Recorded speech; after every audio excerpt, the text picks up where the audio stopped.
L'association Parle avec elle présente Femmes sur la bande FM. Basta Project. Pour lutter contre la violence des genres. 4 faces, que ce soit à Berlin, à Toulouse, à Oran ou bien à Naples. Basta Project. Donc un échange interculturel. Projet Basta, parler de ces questions liées au genre, des droits des femmes et tout ça, c'est des questions qui restent encore très très sensibles.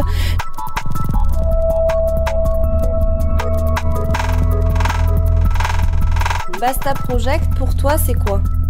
Stop. C'est stop.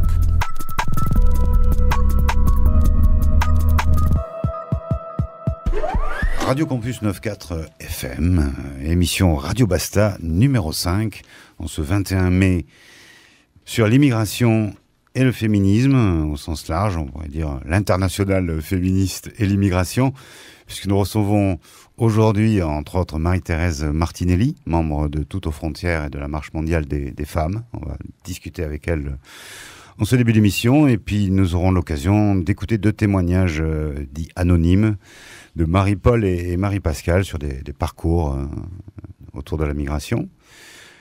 Et nous terminerons avec des témoignages des membres de l'asso Parle avec elle, avec qui bien sûr nous collaborons et participons à cette émission en ce moment mensuelle, mais qui ne demande qu'à prendre la parole plus souvent. Marie-Thérèse Martinelli, bonjour. Bonjour à toutes et à tous. Membre de Toutes aux frontières et de la Marche mondiale des femmes. Mais il y a une action, surtout, que vous avez envie de mettre en avant au mois de juin à Nice. Vous nous en parlez ? Oui, alors en réalité, Toutes aux frontières, on n'est pas membre parce que c'est un rassemblement d'associations et d'individus qui est éphémère pour l'instant. Peut-être qu'il va se consolider parce qu'on a tellement développé de choses que peut-être ça vaudra la peine, mais on n'en est pas là. Donc je suis surtout en porte-parole de la Marche mondiale des femmes, qui est une organisation internationale, comme son nom l'indique, Marche mondiale, et nous sommes à l'initiative de Toutes aux frontières avec Pinar Selek, car c'est en 2015 que nous nous sommes rencontrés à Genève, et c'est la Marche mondiale des femmes de Suisse qui avait organisé un colloque sur femmes, migration, frontières. Et à cette occasion, elles avaient invité Pinar Selek. Je ne sais pas si Pinar Selek est connue, mais c'est une femme turque qui a été extrêmement persécutée par le régime turc, d'Erdogan, et avant qu'il soit président, quand il était Premier ministre déjà, elle a été emprisonnée, elle a été accusée de terrorisme, alors qu'elle était en prison, elle pouvait pas avoir commis les actes qu'on lui reprochait. Et donc, avec Pinar Selek, on a un long accompagnement de solidarité, parce qu'elle avait aussi besoin d'être accompagnée de ce point de vue-là. Alors, quand elle nous est venue nous proposer l'idée de créer cette action, Toutes aux frontières, nous les marches mondiales, puisque nous sommes dans chaque pays, et dans chaque pays nous sommes aussi dans différentes villes, eh bien nous avons adhéré complètement à cette action qui aurait dû avoir lieu l'année dernière, et compte tenu de la situation sanitaire dans laquelle nous sommes, on l'a reporté à cette année, et cette année, ça commence à prendre une envergure extrêmement intéressante, parce que dans la mesure où nous accueillons à la fois les associations, c'est-à-dire des structures un peu élaborées, mais aussi des individus qui peuvent adhérer à l'idée, qui peuvent adhérer à ce que nous avons développé comme valeur dans l'appel à participer, eh bien ça donne une ouverture très large, et nous sommes là actuellement dans cette période presque arrivant au but, on n'est pas loin de juin, pour organiser cette rencontre. Oui, c'est le 5 juin 21, donc à Nice-Masséna. C'est ça, la place Masséna, c'est ça. Et c'est très festif en fait, d'une certaine manière en tout cas, puisque ça parle de allez-y, venez chanter, venez danser, et vos cerfs-volants. Alors, qu'est-ce que c'est que cette histoire de cerf-volant, hein? On rentre tout de suite sur cette date Oui, mais du les 5 juin cerfs-volants, 21. c'est aussi simple qu'on peut l'imaginer. Évidemment, Pinard elle écrit des bouquins, elle écrit des poésies, elle est très attentive à la poésie. Et c'est vrai qu'on a voulu aussi donner à cet événement quelque chose à la fois de militant, mais de créatif aussi. Et en plus, dans cette période où nous sommes, où nous manquons de culture, où nous manquons de moments de fête, où nous manquons énormément de joie, eh bien, faire de cet événement aussi un événement culturel, poétique, à la fois politique bien sûr, et festif, eh bien c'était aussi un moyen de sortir de cette pandémie qui nous rend si grises.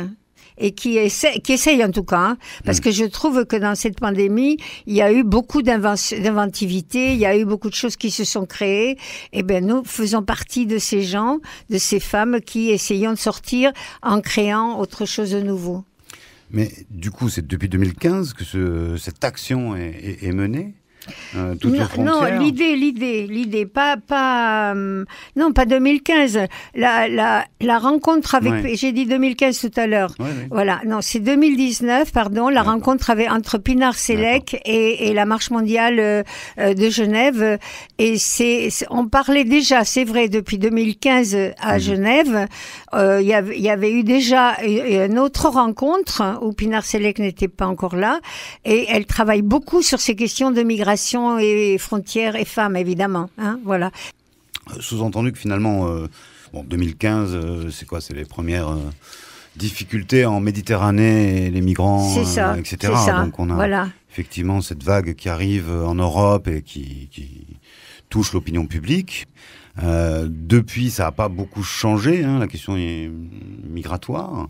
Mais du coup, ça veut dire qu'avant, finalement, on ne prenait pas assez en compte la femme dans cette problématique de la migration. Voilà, on a progressivement eu connaissance que dans ces parcours d'exil ou de migration, la situation des femmes était vraiment terrible. Le problème, c'est que on n'a pas de statistiques. Puisque c'est interdit de noter de quelles origines on est. Et donc, on a les migrants, comme ça en général, et on a eu beaucoup de mal à avoir connaissance de ce que vivaient les femmes. Et donc, les femmes, depuis le départ, depuis qu'elles quittent leur domicile, leur famille, leur village, leur tribu, jusqu'à ce qu'elles arrivent, eh bien, elles ont un parcours épouvantable, donc où les viols sont répétés, des viols partout où elles passent, où la prostitution est présente aussi. T'as besoin d'un tampon pour un document, eh bien, d'abord tu me fais un petit service sexuel, et puis comme ça, elles sont parfois elles sont même capturées, elles sont dans des situations vraiment complexes et difficiles, et donc il nous a fallu un certain temps avant qu'on puisse en parler de manière concrète. Maintenant, on commence à avoir des études qui ont été faites. Moi, je me suis documentée là avec l'ONU Femmes, puisque c'est vrai que ces études-là, il faut avoir beaucoup de moyens pour pouvoir les mettre en œuvre. Et on se rend compte d'une part que, alors au début, les femmes étaient accompagnées, elles étaient avec des hommes, ce qui les protégeait un peu. Puis progressivement, les femmes sont parties seules, parce que dans ces pays d'Afrique de l'hémisphère sud, puisque nous, c'est plutôt là qui arrive par la Méditerranée. Dans ces pays-là, les femmes commencent à avoir fait des études, en tout cas à être lettrées, au moins. Elles savent lire, elles savent écrire, et beaucoup plus pour certaines d'entre elles. Et en plus, elles ont acquis une certaine autonomie. Donc, elles sont en capacité de partir. Ce n'est pas seulement pour rejoindre les maris qui sont ici, comme c'était le début de l'immigration des femmes. Ce n'est pas seulement pour accompagner le mari qui s'en va. Elles prenaient l'initiative de partir, parfois avec leurs propres enfants.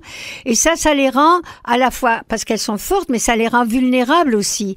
Parce que dans les patères, dans le passage des frontières, avec tout ce qu'il y a comme danger, eh bien, elles ont souffert énormément. Elles souffrent toujours, d'ailleurs. Ne parlons pas de l'arrivée. En arrivant dans leur lieu où elles vont d'abord selon le lieu où elles arrivent, même si c'est pas leur lieu de destination, parce que des fois elles arrivent en Italie alors qu'elles veulent aller en Angleterre, ou elles arrivent en France alors qu'elles veulent aller ailleurs. Eh bien, à chaque fois qu'elles doivent passer un obstacle supplémentaire, à chaque fois les violences se répètent. Et donc c'est vrai que c'est important de le dire, c'est important de le faire savoir, c'est important que on le prenne en considération pour d'une part prévenir. On peut peut-être pas tout prévenir, mais on peut prévenir des choses. Et puis si on n'a pas pu prévenir, pour trouver la solution, pour les aider, pour être solidaire avec elles, pour les accompagner à leur arrivée. Donc ce 5 juin 21, donc ce sera une première du coup, pour accrocher l'opinion publique, les politiques. Qu'est-ce qui peut être mis en place d'un point de vue politique, et est-ce qu'il y a des propositions de fait par cette démarche militante ? Nous, ce qu'on veut, nous, c'est pas nous qui allons faire des propositions. Nous, on dit ce qu'on veut, mais les propositions, il faut des moyens déjà. Hein. Il y en a pas des moyens. Il faut des moyens. Quand ils arrivent en France, parce que nous, on ne peut agir que sur la France. On peut agir un peu sur l'Europe, mais il y a déjà l'horreur de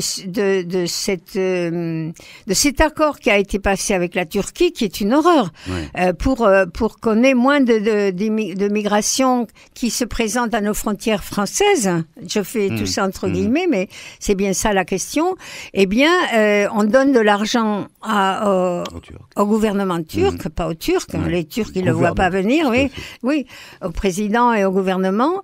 Et moyennant quoi, il les retient de façon à ce qu'ils viennent pas dans nos pays nous déranger. Voilà, donc cet argent-là, il ne l'utilise pas ou très peu pour les migrants. Il l'utilise pour lui. Il fait des guerres. Il a une police. Il a une armée qui est très répressive, y compris à l'intérieur de la Turquie. Tout ça, ça se paye.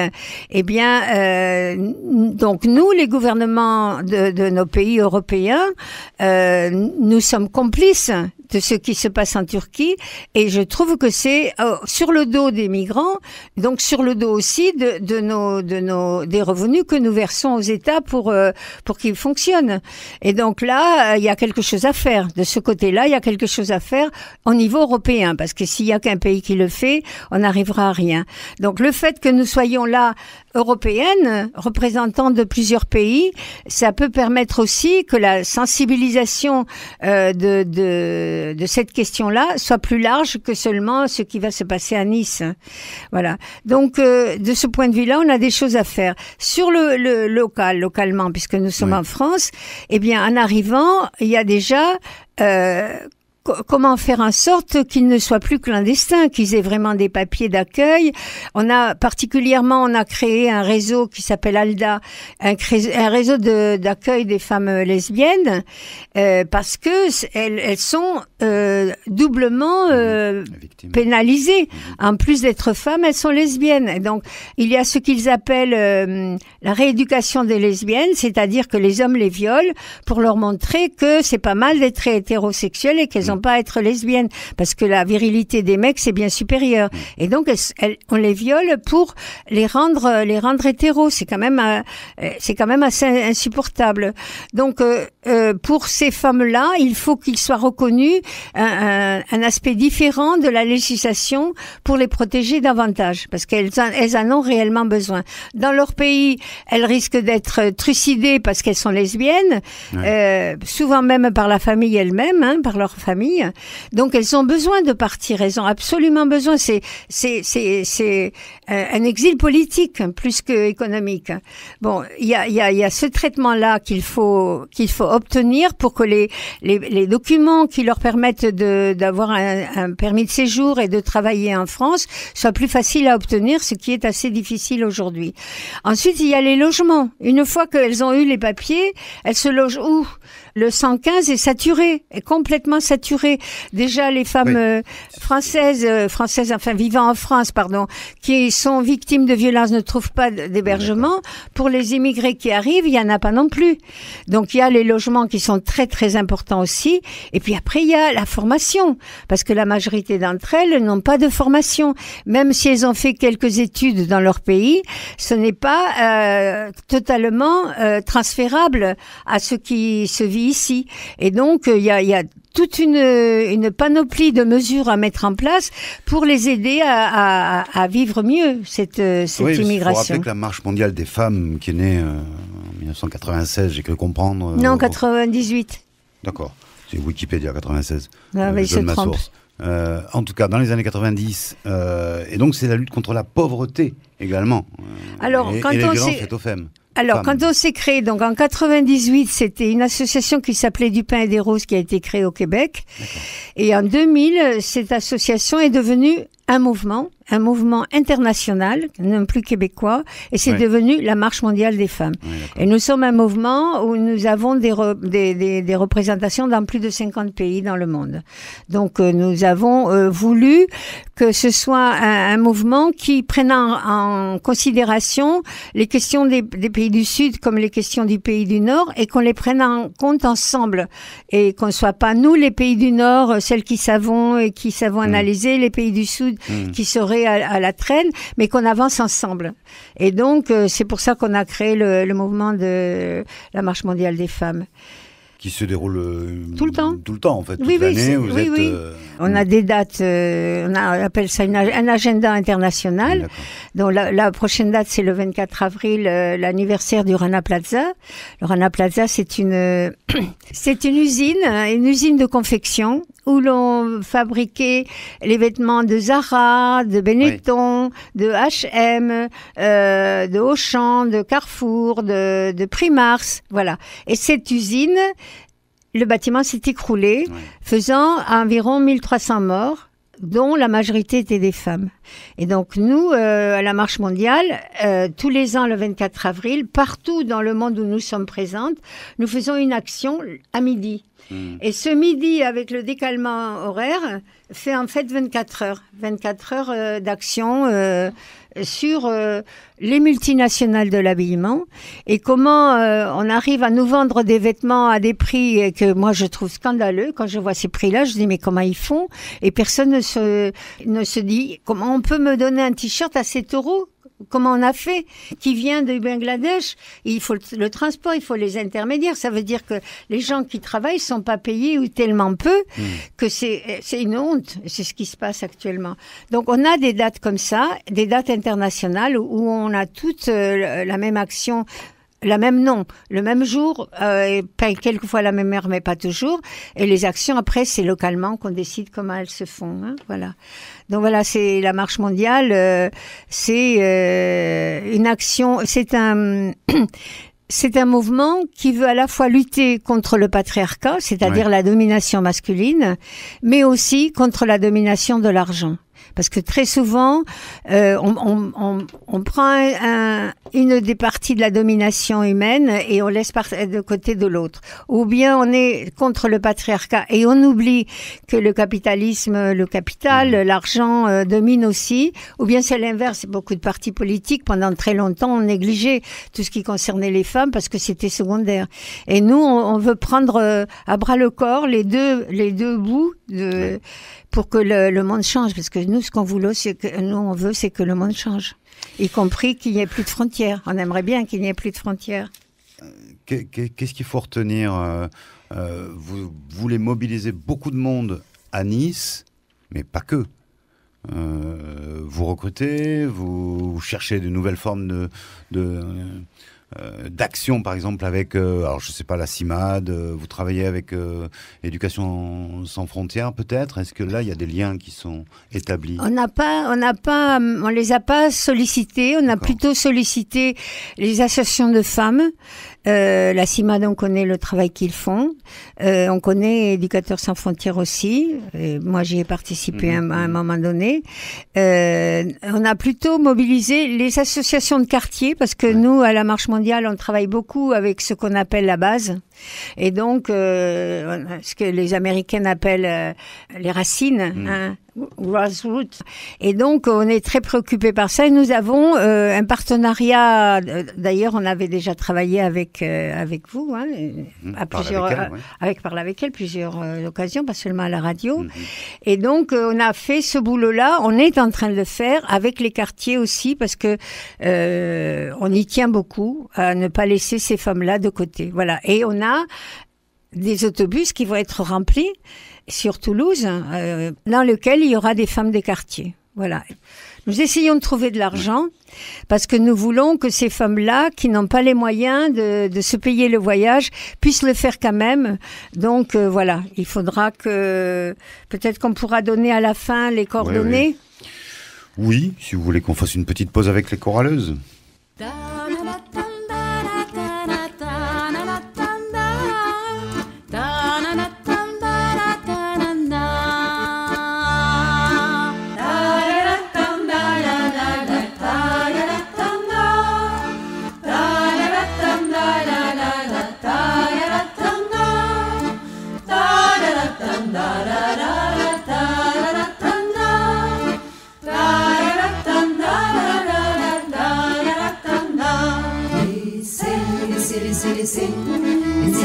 Laissez passer,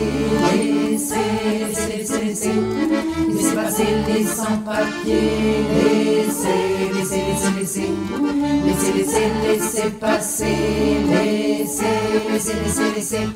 laissez passer les sans-papiers, laissez passer les sans-papiers, les oublier, les mépriser, les exploiter, les refouler du monde entier.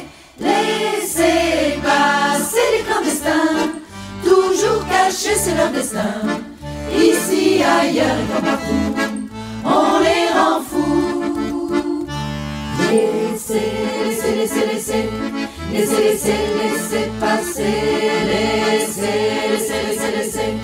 laissez passer les sans-papiers, laissez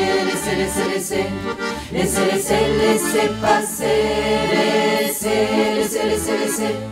laissez passer les sans-papiers, laissez passer les sans-papiers, les déplacés de toutes les guerres, encore violés ou prostitués et révoltés. Laissez passer les clandestines, mariage forcé toujours victime, les violentés, les excisés et révoltés.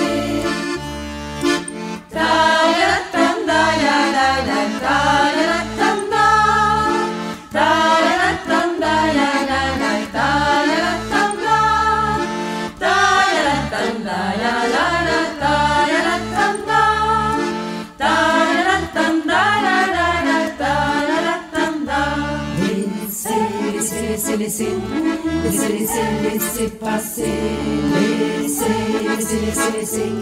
laissez passer les sans-papiers, laissez passer,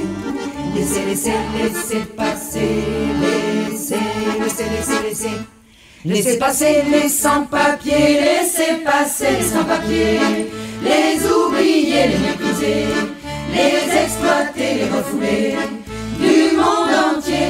Arrêtons là cet esclavage, douleur sans fin, c'est un autre âge. La peur de l'autre est révolue, on n'en veut plus. Laissez passer, laissez passer les sans-papiers, laissez passer, laissez passer les sans-papiers. Retour sur le plateau de l'émission Radio Basta numéro 5, Immigration et féminisme, en compagnie de Marie-Thérèse Martinelli, membre de Toutes aux frontières. C'est une action qui est menée par la Marche mondiale des femmes, dont vous faites partie, et qui se déroule le 5 juin 21. On en était quand même au quartier, donc de votre travail, plus que de militance, travail de fourmi depuis des années sur le terrain. Et donc là, ça s'est passé dans la rencontre avec Parler avec elle, les quartiers. À quel moment vous avez commencé un petit peu un travail là-dessus? C'est-à-dire que moi, j'ai toujours été en travail avec les quartiers. Professionnellement, déjà, je faisais ce travail-là. J'ai été conseillère en formation. J'ai fait beaucoup de formations d'insertion. Et donc, je connaissais très bien tout le réseau associatif des quartiers. Ce qui fait que quand j'ai arrêté mon parcours professionnel et que j'ai continué mon parcours militant, ces relations, je les ai jamais perdues. Donc, je les ai continuées et je fais partie de celles au sein de la marche qui est le plus attentive à bien être en liaison avec ces populations qui sont économiquement défavorisées, culturellement parfois aussi, en tout cas de la culture dominante en France, parce qu'ils ont une autre culture, ils sont pas forcément absents de culture. Et donc, c'est comme ça que j'ai progressivement, d'une part, j'avais beaucoup travaillé aussi sur l'Algérie dans les années 90, et donc c'était tout naturel pour moi d'être dans ce milieu-là. Et j'ai parlé avec elles la première fois. Elles m'ont invité à venir. Elles avaient une action européenne et elles sont venues me demander de présenter la marche mondiale dans le cadre d'un projet européen. À partir de là, soit elles font quelque chose, il m'arrive d'aller voir ce qu'elles font, soit c'est elles qui me sollicitent, comme ça a été le cas lors une précédente radio ici. Donc voilà, pour parler avec elles, les choses se sont faites de manière. Je travaille beaucoup aussi avec Bellefontaine, le Bel Arc-en-Ciel. Et donc, on a fait beaucoup de 8 mars ensemble. À un moment donné, elles ont adhéré à la marche. Donc, on a Caravane à Ampalo qui est adhérente de la marche. Je fais des animations avec... Efomège aussi, un Palo, les ateliers du scribe, tout ça c'est des associations qui soit m'invitent, soit je leur propose de venir, et donc il y a des échanges réguliers autour d'un repas, un partage. Je fais beaucoup de repas avec les habitants du quartier, et donc le vendredi c'est des après-midi femmes, et donc je viens, je discute, je propose un film, on discute sur le film, et c'est très amical, et en plus les femmes, c'est un lieu un peu protégé parce que c'est un lieu entre femmes, et donc elles peuvent parler plus librement, et elles parlent d'elles, elles parlent de ça, c'est vraiment intéressant. Et depuis le temps que je viens, bien elles ont confiance, elles parlent. Il y a toujours avec moi une ou deux femmes de langue arabe qui font partie de la marche et qui permettent le dialogue quand il n'est pas possible en français. Ça facilite beaucoup, et ça c'est quelque chose qu'on fait tout le temps. On a toujours une animation double, voilà. Donc ça c'est un travail dès qu'on a eu toutes aux frontières. J'ai proposé, je ne sais pas si dans les autres villes où il y a des coordinations pour toutes aux frontières, ce travail-là est fait, mais en tout cas moi ici, j'ai tout de suite dit il faut qu'on sollicite les associations, et dans le premier mailing list vous y étiez. C'est comme ça que vous avez été informés, voilà. Alors vous, qui est ce vous? Ton prénom? Alors, moi, je suis Mélano, étudiante stagiaire à l'association Parle avec elle. Et donc, tu as rencontré Marie-Thérèse? Voilà, à la première réunion de Toutes aux frontières, voilà, pour organiser l'action féministe qui aura lieu le 5 juin à Nice. Tu as un regard sur tout ça en tant que jeune? Alors moi-même, je suis une femme immigrante en France, ça fait maintenant quelques ans, et puis je travaille sur la migration féminine du coup, donc c'est un sujet auquel je m'intéresse énormément. La relève est prise là. J'espère. Tu iras, tu es programmée pour aller à Nice? Oui, okay. Avec mes d'autres collègues aussi de l'association Parle avec elle, on ira à Nice. Ouais. J'en ai une vingtaine à venir, c'est extraordinaire. Oui, un élan de solidarité de plus, c'est pas du luxe dans ces quartiers un petit peu peut-être en difficulté depuis quelques années, les emplois aidés en moins, absolument, etc. Est-ce que ça vous l'avez... Et puis depuis le Covid encore plus, parce que dans ces appartements qui sont souvent trop petits pour le nombre de personnes qui y habitent, ça a été l'enfer, hein, ces confinements. Ça a été l'enfer pour les femmes qui vivaient avec des hommes violents, parce qu'elles se sont trouvées complètement enfermées dans la violence. Ça a été l'enfer pour la pédocriminalité aussi, parce qu'il faut pas oublier que c'est dans les familles que ça se passe. Et donc, le fait d'être confiné a été un facteur aggravant de leur situation. Donc oui, le chômage, on sait tous que dans ces quartiers-là, il est exponentiel, il est encore plus fort que dans la totalité de nos populations. Et donc, si vous ajoutez la pandémie, si vous ajoutez la fermeture des lieux qui produisent des emplois que ces populations-là peuvent occuper, parce que ce sont pas des emplois qu'on peut faire à domicile, hein. Le télétravail ne fonctionne pas.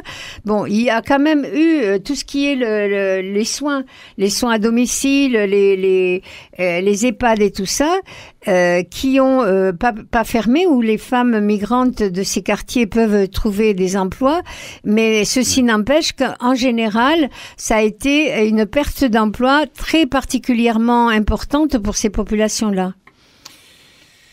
Est-ce qu'il faut associer plus d'hommes à vos démarches? Bien, notre démarche à nous, ce sont les femmes. Si les hommes veulent s'organiser, ben on serait ravis. Mais on n'ira pas les chercher, parce que on trouve déjà que les femmes, on porte beaucoup les hommes. On les porte enfants, on les porte adolescents, on les porte souvent comme mari aussi, parce qu'ils sont pas toujours à la hauteur de ce qu'il faudrait être, et donc des responsabilités, je veux dire. Hein. Et donc, si les hommes veulent s'organiser, nous on demande que ça, qui s'organisent, bien sûr. Et peut-être qu'un jour, on se retrouvera dans les luttes. On se retrouve déjà dans les luttes générales, parce qu'on est présente dans les luttes syndicales, on n'est quand même pas présente que dans les luttes féministes. Hein. Donc, on les retrouve là, bien sûr. Mais sur les luttes féministes, là, on rentre dans une polémique actuellement assez présente partout sur l'histoire de mixité ou non-mixité. Voilà. Nous, les féministes, on a toujours revendiqué que l'organisation de nos actions, c'était entre femmes, parce que dès qu'il y a un homme ou deux, d'abord, je ne sais pas pourquoi les femmes se mettent un peu en retrait, comme si elles ne voudraient pas être en rivalité avec eux, et eux, s'ils sont là, même très minoritaires, ils prennent très vite le devant de la scène, et donc, nous voulons que les femmes apprennent à avoir le leadership, nous voulons que les femmes apprennent à être autonomes, à s'organiser, et donc, après, dans l'action est mixte, c'est-à-dire que l'action à Nice, il y a des hommes et des femmes, quels qu'ils soient, parce que justement, cette histoire de les hommes cis, les hommes LGBTQ et plus, et tout le reste, nous, on accueille tout le monde. Donc, on fait pas de différence, ni de catégorie, on accueille tout le monde. En tout cas, on vous souhaite un grand voyage jusqu'à Nice au mois de juin, le 5 exactement, pour cette première européenne, toute aux frontières. Donc s'il y a des mecs, vous pouvez y aller quand même. Mais non, pas quand même, vous pouvez y aller, point. Bien sûr. Mais ça s'appelle toute aux frontières. Ben pour une fois, c'est au féminin. Et le féminin englobe le masculin. C'est pas bien ça? Ah oui, ça vous voilà. Un convaincu. Donc c'était la Marche mondiale des femmes que vous représentez, et donc qui est aux origines de cette action européenne toute aux frontières, 5 juin 21. On vous remercie, Marie-Thérèse Martinelli. Je suppose que sur Internet on trouve, et pas que sur Wikipédia, tout ce qu'il faut sur ces infos-là. Surtout allez sur toutes aux frontières. Ouais. Vous aurez les coordonnées pour nous contacter, vous aurez tout ce qui convient. Et tous les liens pour que vous puissiez être informés. Très bien. Et on remercie aussi le morceau les sans-papiers par les choraleuses. Merci à vous, Marie-Thérèse. À bientôt. Merci à vous aussi. Radio Basta numéro 5, on poursuit l'émission spéciale immigration et féminisme, et pour l'heure on va s'écouter 2 témoignages, alors dits anonymes. On a changé les prénoms comme on dit dans le jargon, et s'appellent Marie-Paul et Marie-Pascale. On écoute leur parcours.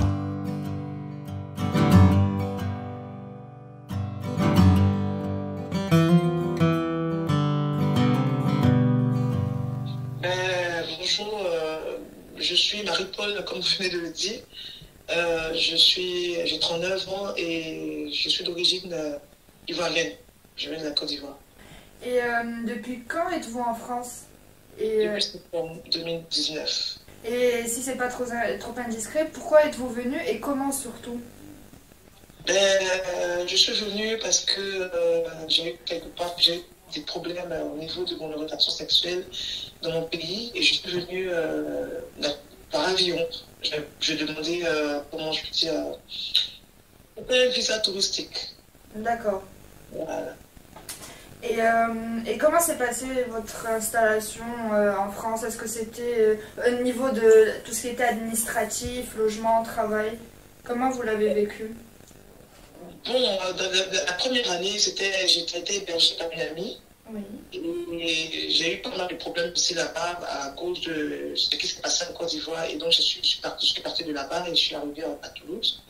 Et c'est comme ça que j'ai fait la rencontre de mon association. Et puis, par elle, par cette dame généreuse et vaillante, j'ai pu entamer ma procédure. Et c'est comme ça que j'ai pu être logée à l'hôtel. Et j'ai été prise en charge par aussi le cadre aujourd'hui à Montpellier. Et j'ai des aides aussi au niveau de l'OFI.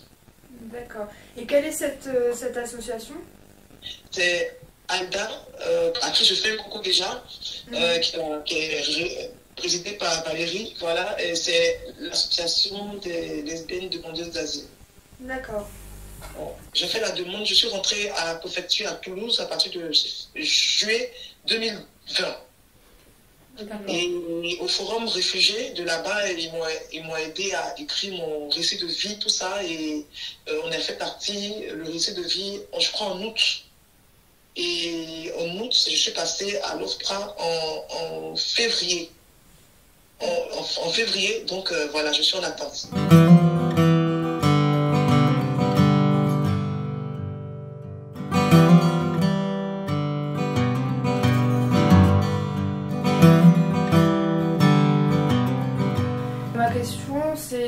Comment s'est passée votre intégration dans cette société, en fait, dans la société française? Comment vous l'avez vécu? Est-ce qu'il y a eu des difficultés et des discriminations peut-être?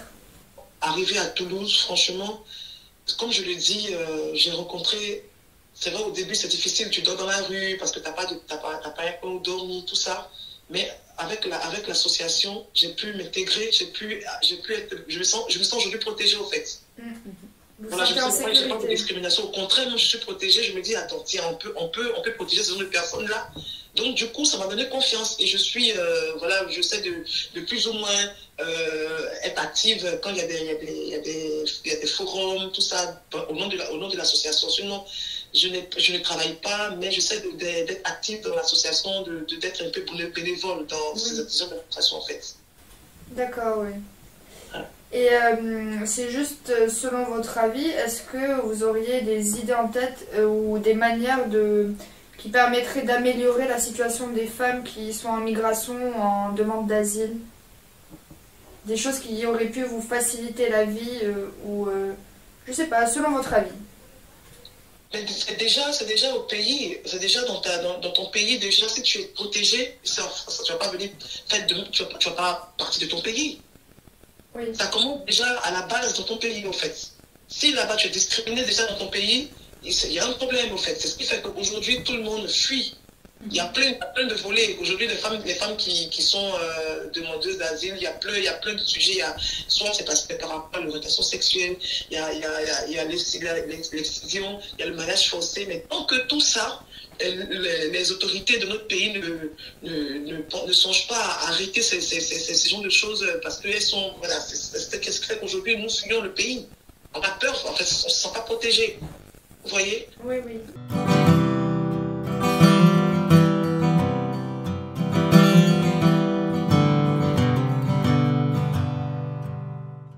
Pourriez-vous nous dire un peu plus en fait sur les réseaux de personnes, des femmes lesbiennes par exemple, que vous avez l'occasion de rencontrer à ALDA? Et est-ce que vous connaissez aussi d'autres femmes venant de votre pays ou ailleurs qui sont venues justement en France parce qu'elles se sont senties discriminées chez elles? Ben oui, il y a, notre réseau, donc notre réseau c'est juste pour la L, c'est par rapport à l'orientation sexuelle, oui. Mais il y a d'autres personnes aussi que je connais, que j'ai eu à rencontrer aussi en France, voilà, qui ont été discriminées dans le pays aussi par rapport à, je vais rester plus haut, par rapport à beaucoup de choses, beaucoup d'états comme par exemple l'excision. Oui. Ou bien le mariage forcé, ou bien il y a beaucoup de cas comme ça. Donc, on les rencontre un peu partout. Elles sont, voilà. Et même là, je vis ici aussi avec une dame qui aussi est de nationalité nigériane aussi, qui a ce genre de problème aussi. Elle et sa fille, en fait. Elle a dû fuir le pays à cause de sa fille, parce qu'elle a été excisée, mais elle a peur qu'on excise sa fille. Donc, elle a aussi fui le pays.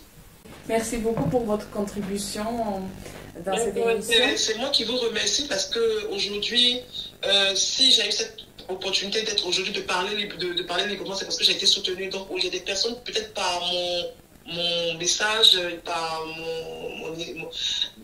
mon vécu, il y a des personnes qui auront aussi cette force aussi de vivre. Vous comprenez, il y a des personnes qui sont encore hantées, qui sont dans des problèmes, qui sont ici. Mais vraiment, je remercie aussi la France aussi de me donner cette force aussi aujourd'hui de pouvoir m'exprimer. Chose que je ne peux pas faire dans mon pays, vous comprenez. Oui, donc, tant qu'il y a des émissions, il y a des marches, des forums, ben, moi je suis là, je suis disponible, il n'y a pas de problème.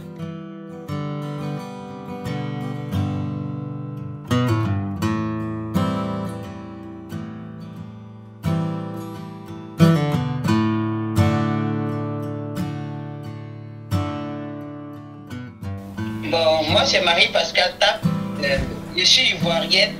Je viens de la Côte d'Ivoire. J'ai 32 ans, je suis de 1988. Alors, Marie-Pascale, vous êtes arrivée quand en France? Je suis arrivée le 31 octobre 2017. Et pourquoi êtes-vous venue en France? Je suis venue en France parce que j'étais blâmée dans mon pays. En fait, on ne m'acceptait pas tel que je suis parce que vis-à-vis de mon orientation sexuelle. D'accord. Et vous êtes venu comment? Sous quel statut aussi? Ben, je suis venu sur le statut de réfugié. Hein. Directement? Non, pas directement. Oui. J'étais en Italie depuis 2016. C'est en 2017 que je suis rentré en France. Vu que moi, je connaissais des compatriotes en France. Oui. C'est ce qui a fait que en Italie, je connaissais personne. Et puis, avec ce que j'ai traversé dans mon pays, il n'y avait pas vraiment des gens où j'étais là pour m'écouter, pour m'aider psychologiquement. Franchement, j'avais besoin de parler. D'accord. C'est comme ça que je suis venue. Déjà, quand j'ai quitté mon pays, c'est pas dans le fait de rentrer en France. J'ai quitté dans mon pays parce que j'avais quelqu'un qui m'avait menti sur tous les vols. Elle m'avait dit, une tante m'avait dit non, tu pars travailler comme servante. D'abord, c'était en Tunisie. Elle m'a dit ça. Donc, moi, je suis partie, arrivée en Tunisie, elle m'a vendu à une famille tunisienne. On lui a remis les sous. Et elle a... D'abord, quand elle m'a dit tu partais travailler, que j'ai une amie, oh, c'est même pas son amie, qui cherche une fille pour travailler chez elle comme ménage. Moi, j'ai accepté, j'ai pas réfléchi. Au début, je ne voulais pas, j'hésitais. Parce qu'il y avait trop de choses qui se racontaient sur les pays maghrébiens. Excusez-moi. Mais j'ai accepté parce que je voulais effacer cette amertume qui me... le jugement des gens. Je voulais... Parce qu'ils m'ont dit, je suis lesbienne. Donc moi, je voulais fuir. Il y avait tellement de choses que je suis partie. Mais arrivé, rien ne s'est déroulé comme je le souhaitais. D'accord. Et elle a pris mon passeport, elle a remis à la famille qui m'a accueilli en Tunisie. Et puis, on lui a remis les sous, elle est partie, je ne l'ai plus jamais revue. Je suis restée là-bas enfermée, abusée. Ils habitent dans un immeuble. C'est une maison, mais il y a l'étage dedans. Je fais le ménage dans toutes les pièces. Je ne mange pas le son, encore le monsieur abuse de moi. Quand je refuse, il me menace. Je vais dire à ma femme, la police, vont te faire ça. Il y avait tellement peur. Et comme ça, je me suis enfui dans la famille là où je travaillais. Et aller me réfugier dans un camp. D'accord. Marie-Pascale, avant de quitter votre pays, vous travaillez? Oui, quand j'étais dans mon pays, je travaillais. Parce que moi, j'ai pas été à l'école. Oui. Mais je sais lire, je sais écrire grâce à la France. C'est quand je suis arrivé en France ici, j'étais dans les foyers, plus ou moins, ils m'inscrivaient dans les cours de français.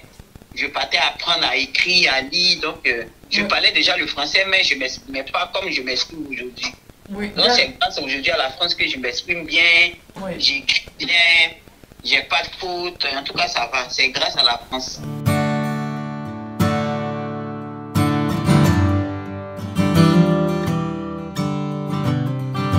Comment vous avez fait connaissance de ce réseau ALDA qui vous a dirigé vers eux? J'étais dans un foyer à Toulouse et j'étais, on appelle ça comment même, Olympe de Gouges. Oui. Donc j'étais à Olympe de Gouges. Ils ont vu que je leur ai expliqué mon histoire et ils m'ont accompagné tout de suite, comment dire, à la PIAF. D'accord, ouais. Alors Marie-Pascale, comme vous nous avez dit, vous avez une fille, en fait, une fille. J'ai deux filles. J'ai une fille en Côte d'Ivoire, là où j'étais pas consentante, mais je l'ai eu, mais quand même je l'aime. Oui. Et j'ai une fille ici. D'accord. Et la fille qui est en Côte d'Ivoire, vous l'avez laissée à une personne de la famille, non? Oui, elle est avec ma mère. Et est-ce que vous avez dans vos projets de la ramener ou d'aller la voir ou... Oui, je vais la ramener. Là, j'ai commencé les démarches là. D'accord. J'ai commencé les démarches. Je veux qu'elle vienne au moins. Ici, elle aura le choix de décider de ce qu'elle veut faire, ce qu'elle veut être. Elle n'aura pas la pression. Parce qu'en Afrique, il y a tellement de choses. Oui. Il n'y a pas le droit de parler, il n'y a pas de liberté d'expression là-bas. C'est un peu compliqué. Comme moi, comme ça, quand j'étais petite, j'ai reçu les attouchements de mon cousin. Maintenant, j'en parle, ça me fait pas mal. Avant, je souffrais de ça, ça me hantait. Les attouchements de mon cousin. Et quand j'en parlais, on me traitait de menteuse, on me frappait, on disait que je ne disais pas vrai. Je veux diviser la famille. Et je mens sur mon cousin, c'est pas vrai, c'est pas normal. C'est moi qu'on frappait, quoi. D'accord.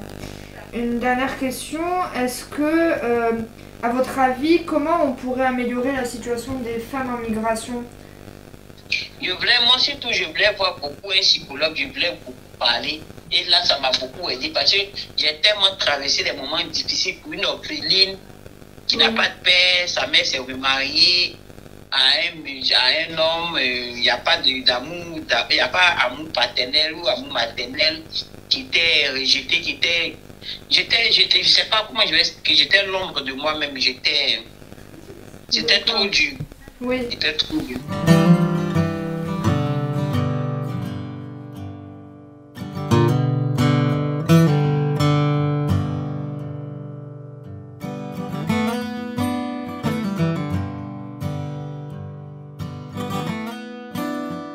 Radio Campus 94 FM, Radio Basta numéro 5, Immigration et féminisme. On va terminer cette émission avec des témoignages des membres de l'association Parle avec elle, qui participent bien sûr en partie à l'émission et surtout aux actions multiples de l'association Parle avec elle dans le quartier La Rainerie. Et donc, on cause toujours plus que jamais d'immigration et de féminisme.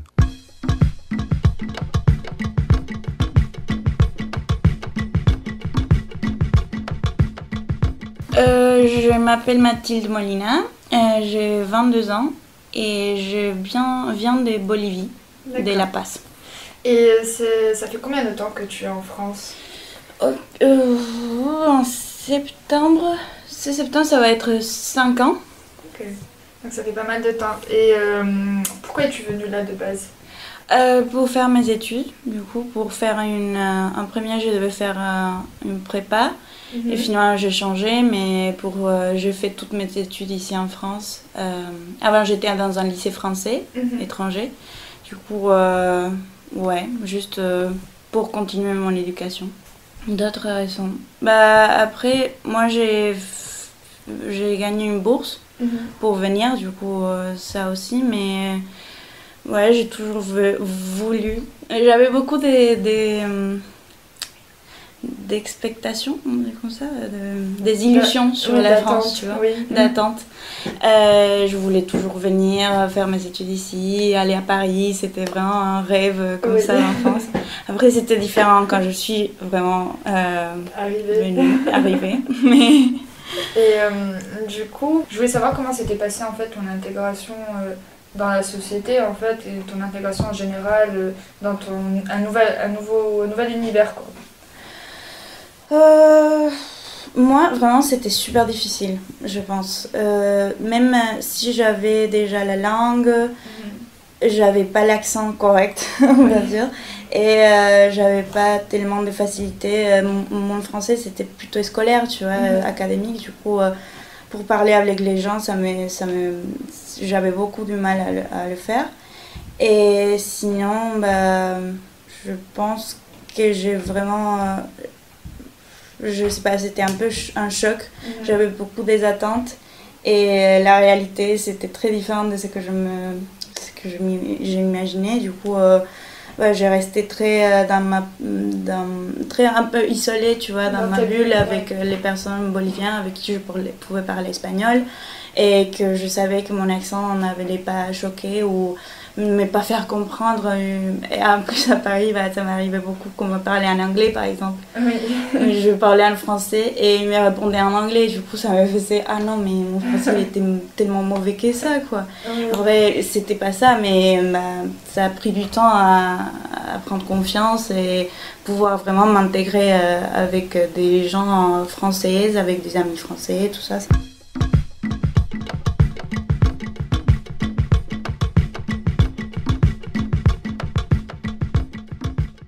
J'aimerais connaître ton avis sur les politiques migratoires d'ici.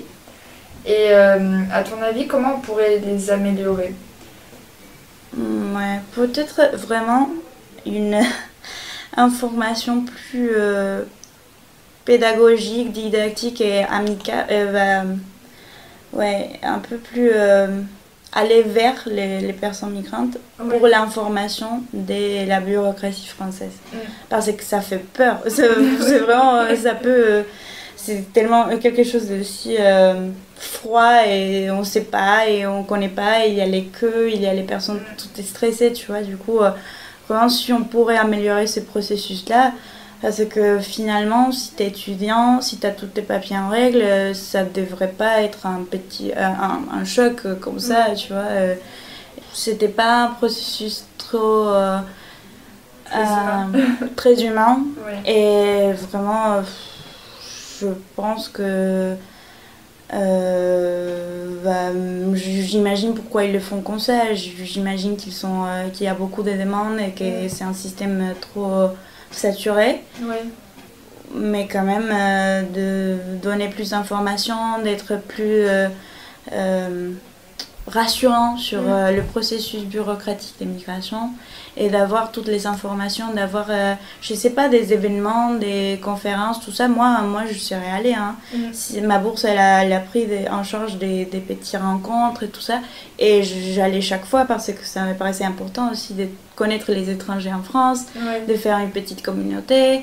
Et ça fait que le processus soit beaucoup plus rassurant et tranquille et calme, et que tu sois pas dans le choc ou la peur de faire un pas, quelque chose, une erreur, et d'être je sais pas, de pas avoir tes papiers, tu vois, alors que c'est pas, je sais pas si ça arrive ça, mais normalement c'est un processus beaucoup plus tranquille que ce qu'on pense initialement. On pense vraiment que je ne veux pas mettre mon attestation ici, on ne va pas me donner mon visa, je veux repartir en Bolivie, tu vois.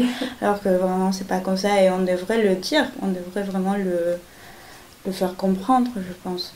Après, je ne sais pas si ça existe depuis longtemps et si tu as pu y aller, mais maintenant il y a le Welcome Desk. Oui. Ça s'occupe que des étudiants, il y a toutes les administrations et je pense pour avoir déjà été là-bas et tout, je pense qu'il y a un peu plus d'encadrement et c'est un peu plus rassurant pour les étudiants. C'est beaucoup mieux. J'adore le Welcome Desk ici à Toulouse.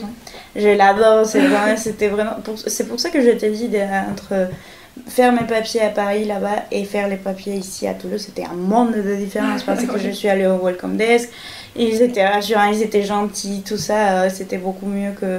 si au début je serais arrivée dès le départ là-bas, je pense que ça aurait été beaucoup mieux, tu vois.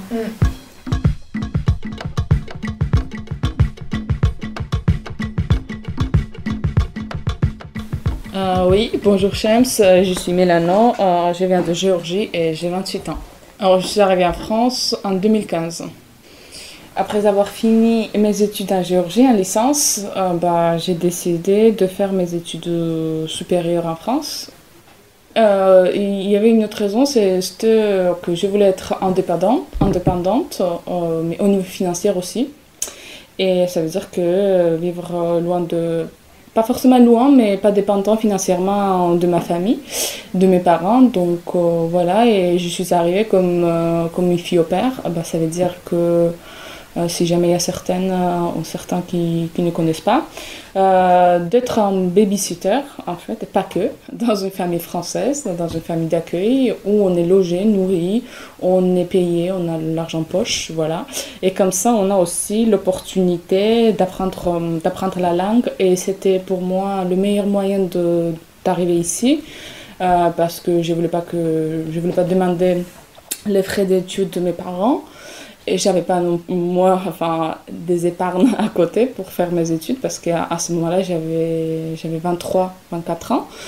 Et puis à la fois j'apprenais le français et aussi je comprenais un peu les coutumes françaises. Tu as eu des difficultés au niveau de l'intégration, par exemple tout ce qui est administratif et tout sur place. Est-ce que tu as eu des soucis ou est-ce que tu as eu accès facilement à l'information et aux démarches? En fait, après quand je suis arrivée ici, j'avais personne, donc je connaissais personne sauf ma famille française. Après, avoir le numéro de téléphone, de renouveler son visa, etc. La famille m'a donné des pistes. Après, c'était moi qui me débrouillais toute seule. D'abord, elles n'avaient pas le temps, la famille. Et puis, c'est pas des choses que les Français et Françaises connaissent. Parce que ce sont des choses que les migrants et migrantes, de personnes en migration connaissent. Après, en ce qui concerne la difficulté d'intégration, non, pas forcément, mais il y avait une difficulté dans mon travail. Déjà, le barrière de langue. Je parlais plutôt anglais parce qu'au début, je connaissais pas le français pour maintenir la conversation. Et donc il y avait des complications. Mais après, surtout, la difficulté était liée justement à mon travail parce que j'étais j'habitais dans une famille française, je n'étais pas un membre de la famille. Malgré le fait qu'on avait une bonne relation. Donc je ne connaissais pas où était ma limite en tant qu'employée, en tant qu'une personne qui n'est pas un membre de la famille, mais qui travaille aussi pour cette famille, dans cette famille, et c'était difficile de garder ses limites. Je me débrouillais toute seule en ce qui concerne l'administration, etc. La carte vitale et tout, ce sont des procédures administratives. La bureaucratie française est assez compliquée à tout suivre, mais je m'en sortais toute seule. Super. Et une question un peu qui fâche. Est-ce que tu as subi quelques discriminations, n'importe quelle sorte de discrimination en arrivant ici? Alors, en tant qu'une femme immigrée, la discrimination que les femmes migrantes en France subissent venant de l'Amérique latine, de l'Afrique, non pas forcément, à cause de la couleur de ma peau, mais plutôt, je dirais pas une discrimination, mais j'avais des commentaires, et j'ai même aujourd'hui des commentaires par rapport à mon accent, qui ne sont pas agréables, voilà, à écouter que l'accent que tu parles, c'est impossible de comprendre ce genre de choses. Donc, si on dit en, ou, enfin, oui, donc ça, c'est peut-être les personnes qui font ça, c'est pas une remarque mal intentionnée, mais de toute façon, oui, voilà, c'est par curiosité. Enfin, la question qu'on me pose quand je parle après. Une fois la personne a tout compris, alors tu as ce petit accent, enfin oui, ça, d'entendre ça tout le temps d'une manière répétitive, ça m'évoque le fait que je suis étrangère, voilà. Sinon une discrimination à un autre niveau, non, pas forcément. Ok. Et à ton avis, de quelle manière est-ce qu'on pourrait améliorer la situation des femmes migrantes, notamment en France, vu que tu as plus d'expérience ici en France que dans un autre pays européen? Donc je pense que d'abord il faut, sociologiquement parlant aussi, comprendre qui sont ces femmes, qui sont-elles, et puis elles ont besoin de quoi en termes de dispositifs. Parce que je pense que les femmes migrantes ont des problèmes parce que la politique migratoire n'est pas efficace, parce que on ne connaît pas qui est cette population, donc on ne connaît pas leurs besoins. Par exemple, une femme américaine qui est migrante en France, elle n'a pas besoin le même dispositif, par exemple, qu'une femme géorgienne, par exemple, comme moi. Parce que si elle a une licence obtenue chez elle, ses études, et elle n'a pas besoin de faire une démarche supplémentaire pour que son diplôme soit connu en France, alors que moi, j'en ai besoin. Oui. Donc, il y a ce genre de différence. Donc, il faut bien savoir qui sommes-nous. Voilà pour cette émission numéro 5 de Radio Basta, dans les conditions du direct. Voilà, on remercie Marie-Thérèse Martinelli, Marie-Paul et Marie-Pascale, nos deux anonymes, et bien sûr tous les participants et participantes de l'action avec Parle avec elle, les nombreux bénévoles, stagiaires, salariés, etc., etc., de leur soutien, et Shems aux manettes encore aujourd'hui. Merci à toutes et à tous. C'était Femmes sur la bande FM. Basta Project, pour moi, c'était... En fait, je le voyais surtout du côté de la femme et de l'égalité de la femme vers les hommes, plus que le contraire. Et c'est vraiment une fois sur le terrain et avec les discussions qu'on a eues avec les membres de l'équipe des différents pays, que je me suis dit, en fait, le genre, il faut aussi le questionner sur le masculin et pas que sur le féminin et l'égalité homme-femme. Basta Project. En France, à Toulouse, en Algérie, à Oran, et à Berlin, et Caserta, Italie. Et je profite, puisque c'est une radio de Toulouse. Merci à vous, Radio Campus. Femmes sur la bande FM. Basta Project. Coproduction. Parle avec elle. Et Radio Campus.